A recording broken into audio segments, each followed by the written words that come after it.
So AJAX requests are supposed to be asynchronous by nature, which means that they should run in the background independently of other events. Otherwise, they would be called synchronous requests, and the language would probably be called SJAX, right? Really, it's the whole reason AJAX is awesome. So let's take a look at making asynchronous requests. So I have a project here open with 3 files, a data file with the words hello world, an HTML file whose sole purpose is to call a JavaScript document, as well as this JavaScript document with a single synchronous request. I wanted to take a minute to look at this and highlight some of the events that the request triggered. So I'm going to switch over to my browser, and I'm going to load up this page, and then I'm going to right-click and select Inspect Element. Then I'm going to switch over to the console and take a look at this object that's returned from my server. So I'll open that up, and you'll see that there's a lot of different events right here. They all start with on. You see on abort, on error, on load. There's an event that we're interested in called onReady state change.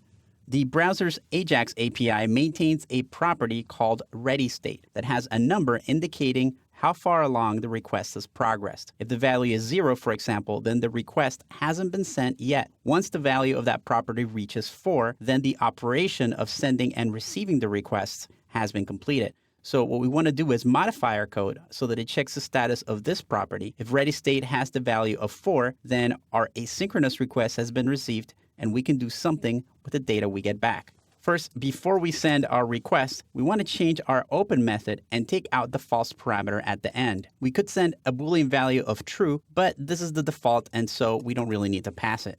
Now we can insert an event handler. Event handlers will run a function when something happens. We want to know when the onReady state change event changes. So before we send the request, we'll check that event.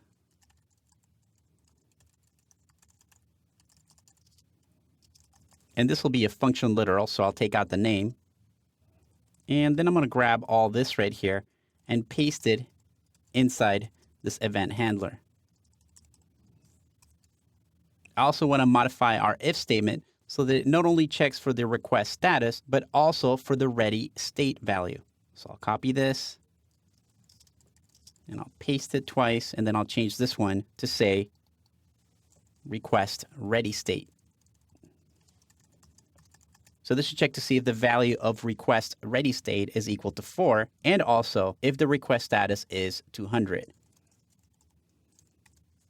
So let me go ahead and save that, and I'll switch over to my browser, and I'll reload the page. And you see that we get the same HTML, we get the same result, but the way we got the result is a little bit different. So although it doesn't look any different, this is an honest-to-goodness proper AJAX request, which sends a request to our server and that waits for that request to come back at some point. That's called asynchronously. If you want to learn more about the XHR request, take a look at this document from Mozilla. It's a good resource to see all of the different options available in XHR requests.